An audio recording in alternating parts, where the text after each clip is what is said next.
এই ভাই এদিকে আসুন।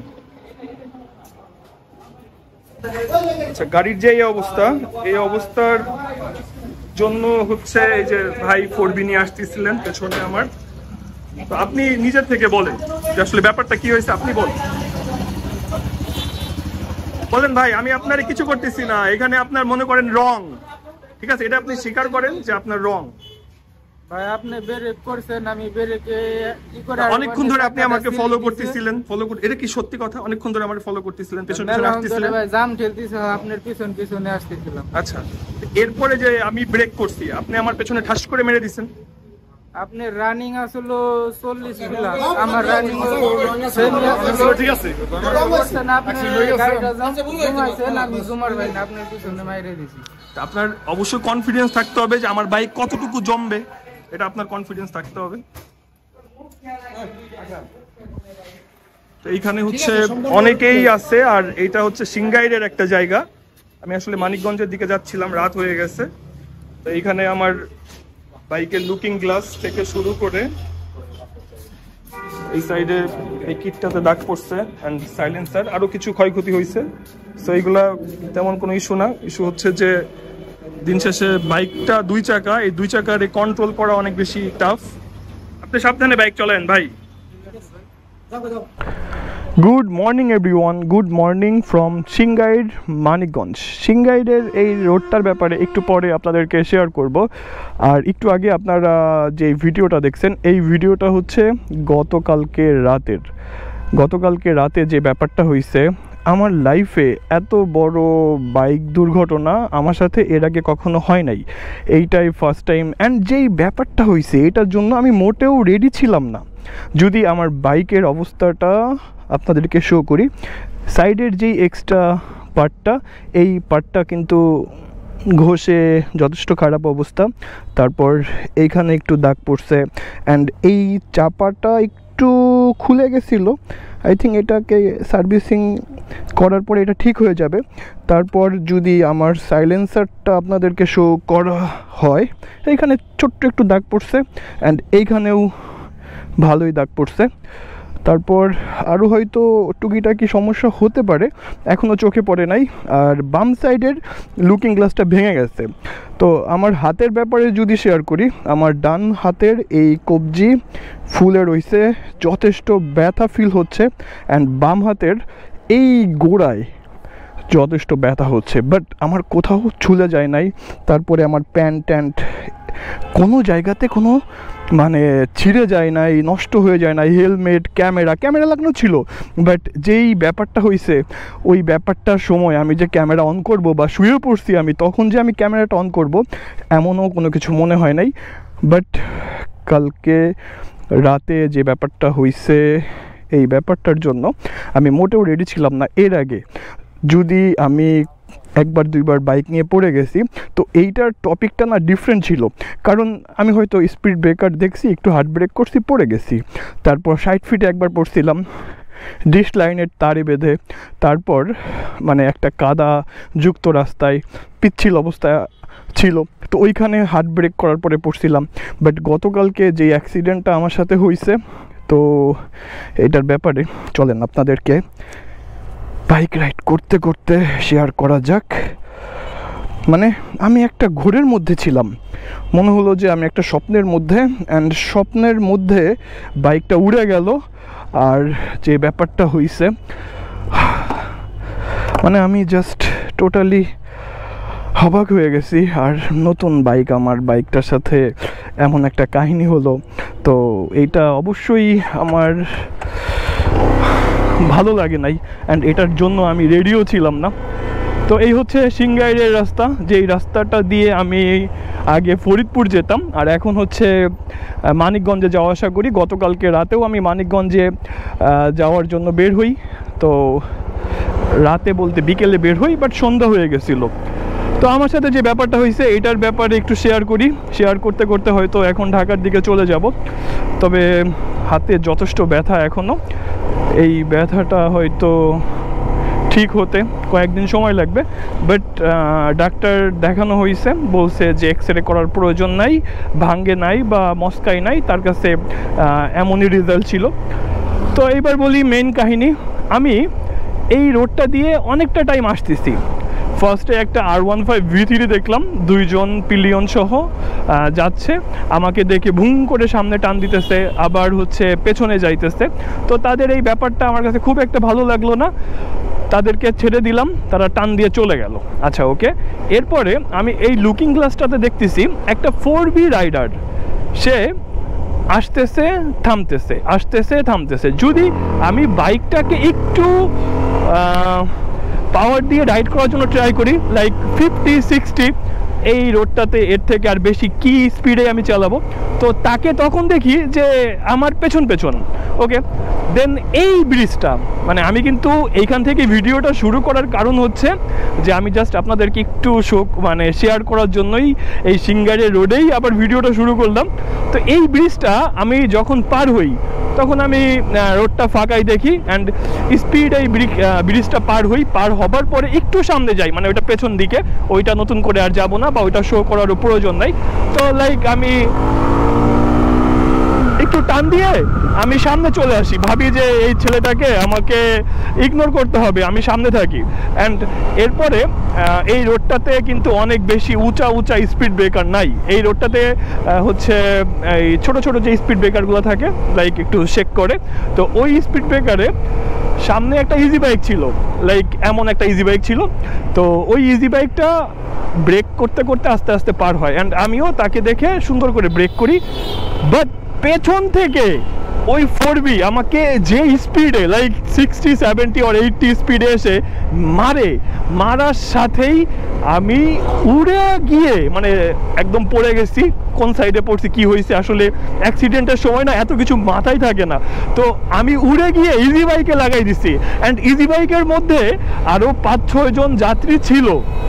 তো মানে আমি যখন পড়ে গেছি, আমার মানে চিন্তার বাইরে যে এটা কেমন টাইপের অ্যাক্সিডেন্ট।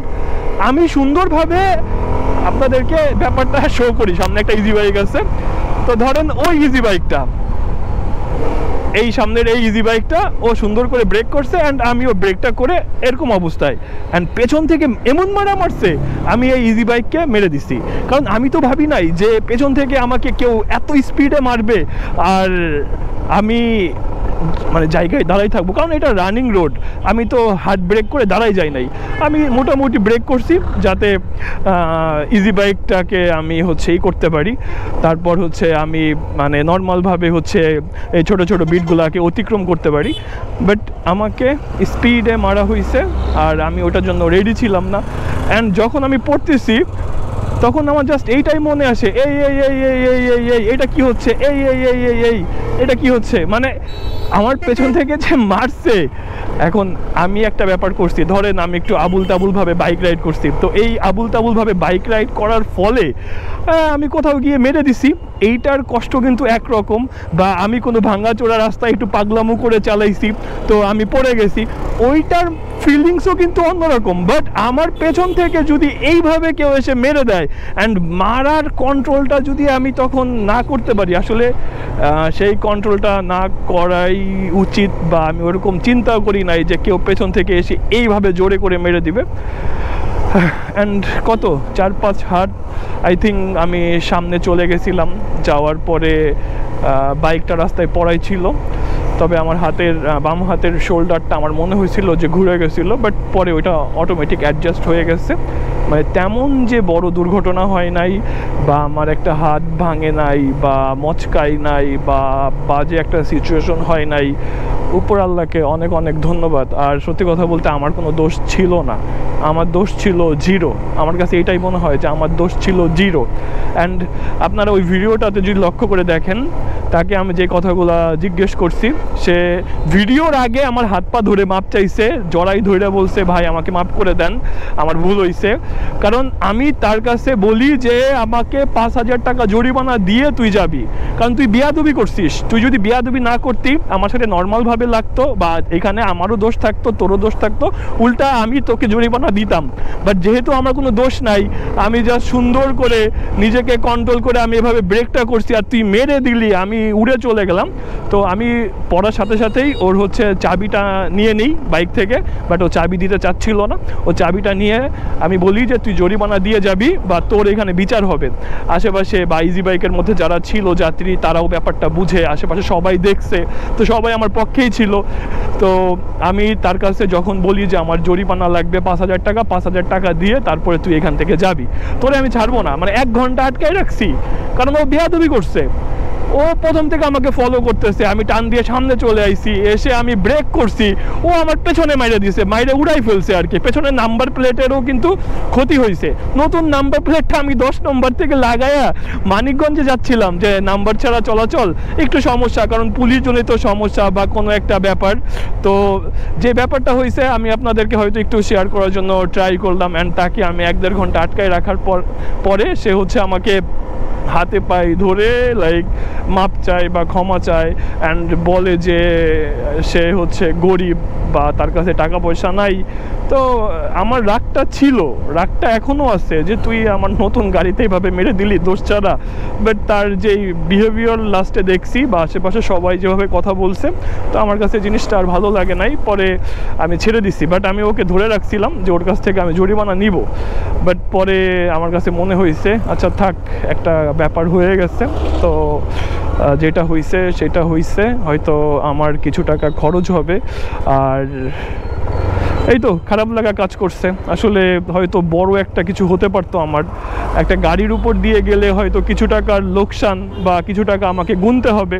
তো ওই টাকা কিন্তু আমি ম্যানেজ করতে পারবো, বা আমার কাছে না থাকলেও আমি ধরেন আমার কাছে নাই, তারপরেও কিন্তু আমি ধার দেনা করে আমি এটাকে ঠিক করতে পারবো।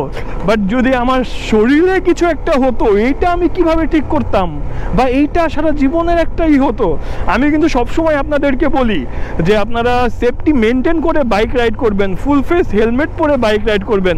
দেখেন এই হ্যান্ড গ্লাভসটা পরার ফলে যে ব্যাপারটা হয়েছে, আপনারা যদি একটু ক্লোজলি দেখেন, আমার হ্যান্ড গ্লাভসে কিন্তু এই জায়গাটাতে দাগ হয়ে গেছে। তো আমার হাতের ভেতরে কিন্তু কোনো রকমের ছিলে নাই, বাট হাত ব্যথা হয়েছে, ভেতরে কিছু একটা হয়তো হয়েছে। এই হ্যান্ড গ্লাভসটার জন্য কিন্তু আমার হাত বেঁচে গেছে, তো হ্যান্ড গ্লাভসটার জন্য। বাট পায়ে কোনো জায়গায় কোনো দাগ হয় নাই বা কোথাও ছিঁড়ে নাই। মানে ব্যাপারটা আমি টোটালি অবাক হয়ে গেছি যে আমার হেলমেট, তারপর হচ্ছে তারপরে প্যান্ট, তারপরে সোয়েটার পরা ছিলাম, সো এগুলোর কোনো ক্ষয়ক্ষতি হয় নাই। যা হয়েছে বাইকের উপর দিয়ে গেছে, জানের উপর দিয়ে যায় নাই, মালের উপর দিয়ে গেছে। বাট আল্লাহ বাঁচাইছেন, আল্লাহকে অনেক অনেক ধন্যবাদ যে এমন একটা ব্যাপার আমার সাথে হয়েছে, অ্যান্ড ওইখান থেকে আমি সুন্দরভাবে বের হতে পারছি। তো এই ছিল অ্যাক্সিডেন্টের কাহিনী। এখন এই বাইকটাকে নিয়ে সিএফ মোটর সার্ভিসিং সেন্টারে যাব। সার্ভিসিং সেন্টারে যাবার পরে হয়তো লুকিং গ্লাসটা চেঞ্জ করব, তারপরে আরও হয়তো ইন্টারনাল কোনো ক্ষতি হয়েছে কি না বা আরও কিছু চেক আপের প্রয়োজন, আমার বাইকের ফার্স্ট সার্ভিসিংয়ের প্রয়োজন। সো ওভারঅল এই সব ব্যাপারগুলা দেখি কি হয় বা কি চেঞ্জ করতে হয় আমাকে।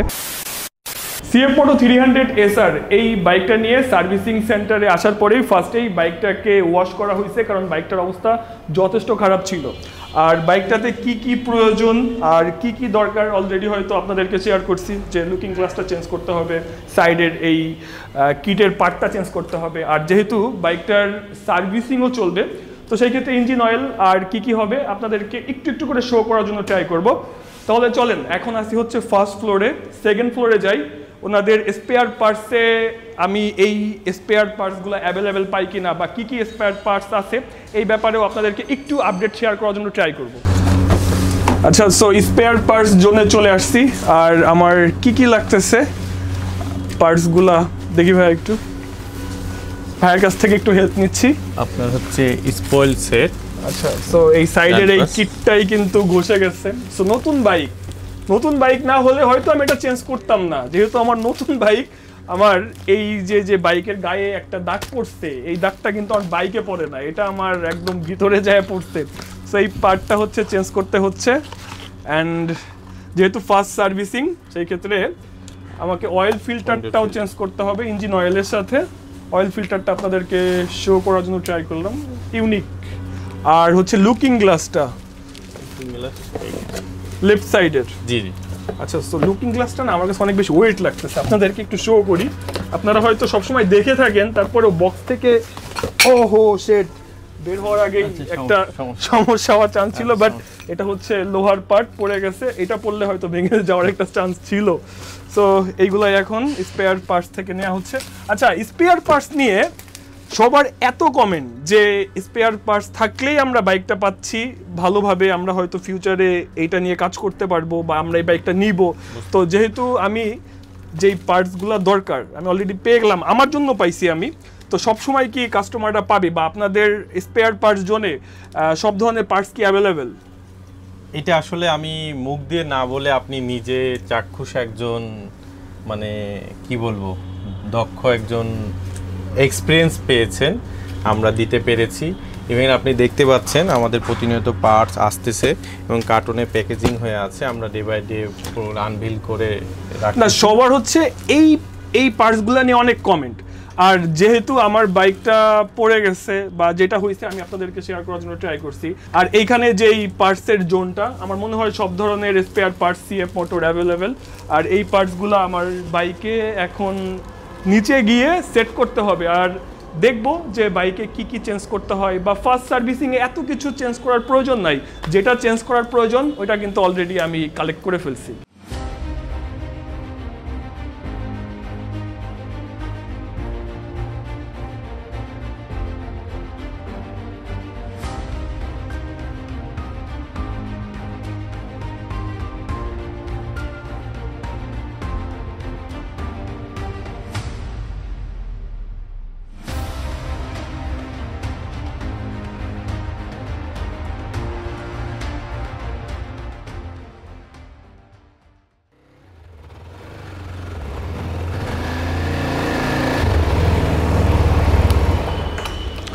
ফাইনালি বাইক সার্ভিসিং ডান, সাথে লুকিং গ্লাসটা চেঞ্জ করা হয়েছে, সাইডের এই পার্টটাও কিন্তু চেঞ্জ করা হয়েছে, অ্যান্ড ইঞ্জিন অয়েল চেঞ্জ করা হয়েছে, সাথে ইঞ্জিন অয়েল ফিল্টার। আর মোটামুটি ফুল বাইকের একটা চেক আপ চলছে, যেহেতু ছোট্টখাটো একটা অ্যাক্সিডেন্ট হয়েছে। আর ফার্স্ট সার্ভিসিং ছিল, ওভারঅল সার্ভিসিংটা পারফেক্ট ছিল, আর বাইকটা মোটামুটি রেডি হয়ে পড়ছে নেক্সট রাইডের জন্য। নেক্সট রাইডটা কোথায় দিব, বা একটা লং রাইড আসতেছে কিনা, বা শর্ট রাইড হচ্ছে কিনা, বা এই বাইকটার সাথে মোটো ব্লগ হচ্ছে কিনা, তো আপনারা নেক্সট ভিডিওতে আপডেটটা পেয়ে যাবেন। তো আমার আজকের এই ভিডিওটা থাকতেছে এতটুকুই, সবার সাথে কথা হচ্ছে নেক্সট ভিডিওতে। সবাই ভালো থাকবেন, সুস্থ থাকবেন, টাটা বাই বাই, আল্লাহ হাফেজ।